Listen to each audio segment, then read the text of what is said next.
एक समय की बात है। एक राज्य में एक राजा राज्य करता था। राजा के 3 रानियां थीं, जिनसे राजा बेहद प्रेम करता था। किंतु पहली रानी के अधिक सुंदर होने के कारण राजा उससे अधिक प्रेम करता था तथा उसे अधिक समय देता था। दूसरी और तीसरी रानी को राजा अधिक समय नहीं दे पाता था।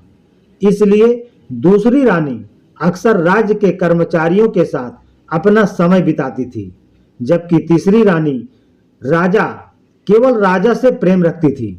राजा चाहे कम समय ही दे, लेकिन वह उसे छोड़कर किसी परपुरुष का चिंतन नहीं करती थी।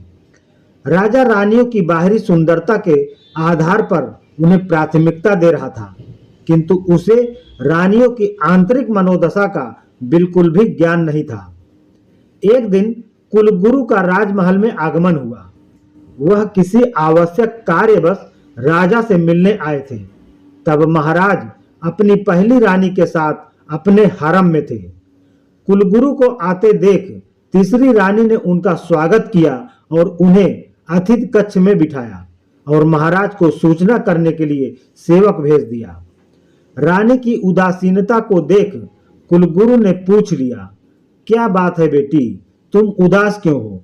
रानी बेचारी कुछ न बोल सकी और उठकर चल दी। तभी वहां खड़ी एक सेविका सामने आई और बोली, गुरुदेव की आज्ञा हो तो मैं कुछ कहूं। कुलगुरु ने संकेत से स्वीकृति दे दी। सेविका बोली, गुरुदेव, आपको तो पता है महाराज के 3 रानियां हैं, लेकिन महाराज अपना ज्यादातर समय पहली रानी के साथ बिताते हैं।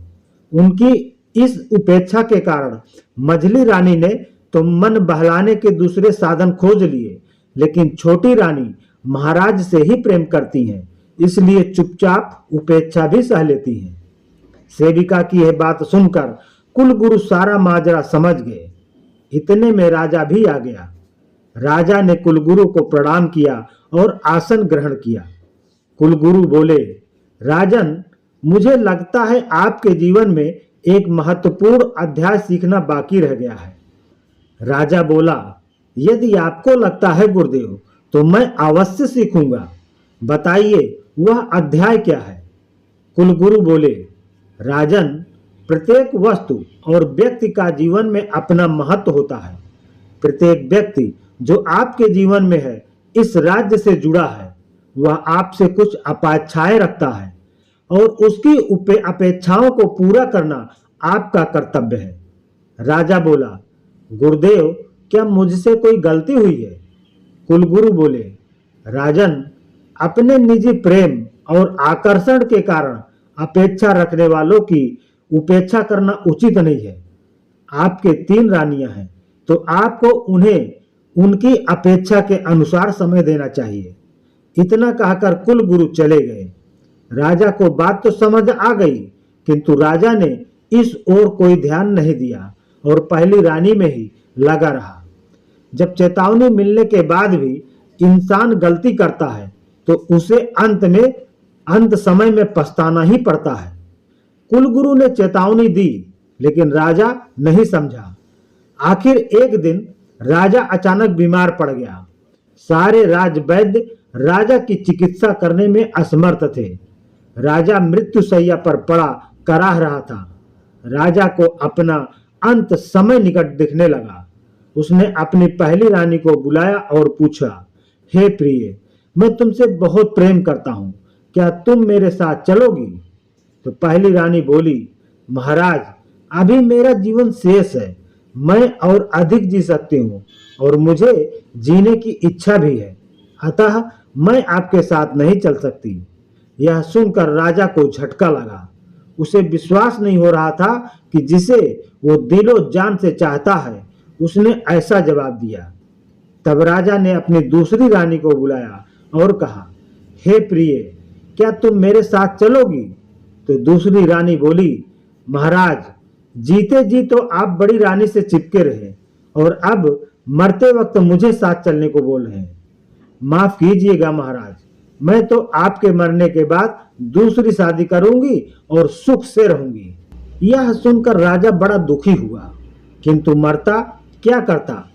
दो रानियों के जवाबों से वह इतना निराश हो गया कि उसने तीसरी रानी से कुछ पूछा ही नहीं। लेकिन छोटी रानी पर्दे की आड़ में खड़ी सब सुन रही थी। वह बिना बुलाए महाराज के पास आई और आंसू बहाते हुए बोली, महाराज, मैं चलूंगी आपके साथ। यह सुनकर राजा फूट फूट कर रोने लगा। जिसे मैंने कभी दिल से चाहा नहीं, वो मेरे साथ मरने को तैयार है। अब उसे कुलगुरु की वो बात याद आई जो उन्होंने कही थी, अपने निजी प्रेम और आकर्षण के कारण अपेक्षा रखने वालों की उपेक्षा करना उचित नहीं है। अब राजा को प्रेम का असली मतलब समझ आया। तभी कुलगुरु एक वैद्य को लेकर आए। उन वैद्य जी की चिकित्सा से राजा ठीक हो गया। अब राजा के जीवन में पहला स्थान छोटी रानी का था। दोस्तों, इस कहानी से बड़ी ही महत्वपूर्ण शिक्षा मिलती है। अहमियत उन्हीं को दो जो उसकी अपेक्षा रखते हैं।